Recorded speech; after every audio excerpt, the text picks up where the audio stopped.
The website I will be evaluating today is S.E. Lee Junior High Library. Upon first looking at the site, it's very pleasing to the eye. It's very clean and not overcrowded with information. There's a lot of white space and has bright colors that highlight library information. The library hours are clearly visible, and if I scroll down the page, I'm immediately met with the library catalog as well as the ebook and audiobook catalog. Scrolling down further, I can view the library's mission statement and vision statement. I can also see who the librarian and the librarian assistant is and how to get in touch with them via email or telephone numbers. If I scroll back up to the top of the page, on the left-hand side, there's a library navigation box that tells me what type of information I can find. Two areas that I think are really helpful to students are the Copyright Information tab and the Recommended Bookshelf. If I click on the Copyright Information tab, it takes me to a list of different links associated with copyright and bibliographical information.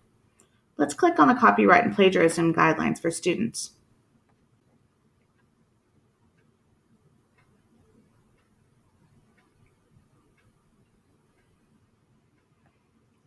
It does give a brief overview of how students can use different materials within the copyright laws, and it mentions plagiarism, but it doesn't really tell me how to avoid it. It mentions following student codes of conduct plagiarism rules, but it doesn't really give me any more information. It would have been helpful to have a link to what those rules were. Let's go ahead and click out of here.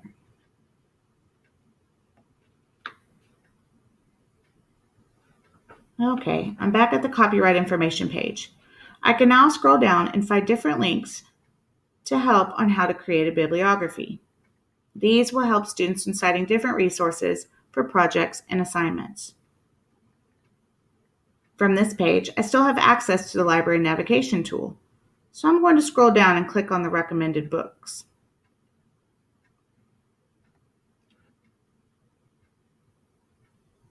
This link takes me to a variety of links that can help me choose a book to read.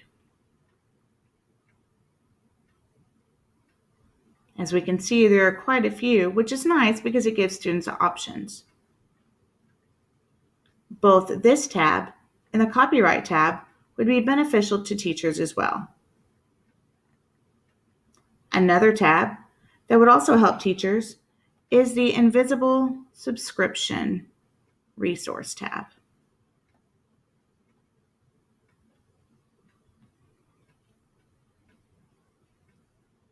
This tab takes the user to a list of library databases that Lee Junior High offers.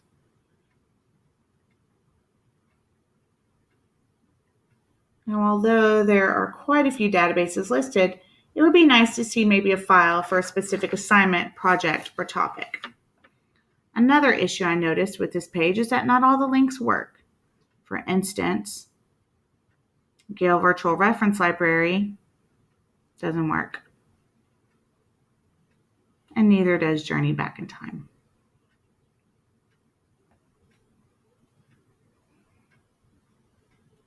Another link that I think would be beneficial for teachers at Lee Junior High is the Lee Library Laptops link.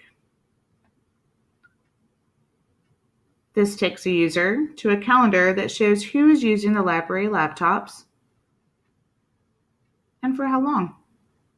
Knowing this information can help teachers plan ahead. There's also an S.E. Lee Library Calendar. Let's click and see what that gives us.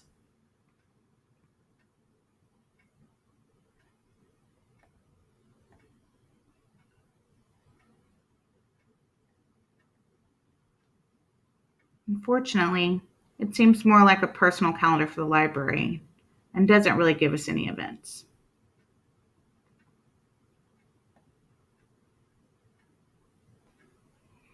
When evaluating this website, I noticed it is more geared towards students and teachers and focuses a lot on book choice. There isn't a lot of information for parents or the community. I also noticed that there isn't much information that shows a librarian's role as a leader, teacher, or instructional partner.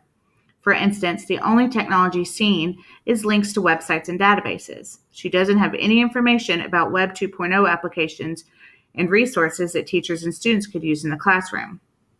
Having these links would allow students and teachers the opportunity to use technology that's been vetted which would give more application time since teachers and students would not have to hunt down resources that may or may not be appropriate or effective. Being an information specialist calls for teaching users library skills. Therefore, a resource this website would benefit from is having a video or written information on how to use a database as given. Now, she may have gone over this in a lesson, but having a place where users get refresher information would be beneficial. The library website is a good base for a great website. To take it to the next level, the librarian would need to add and update a few things.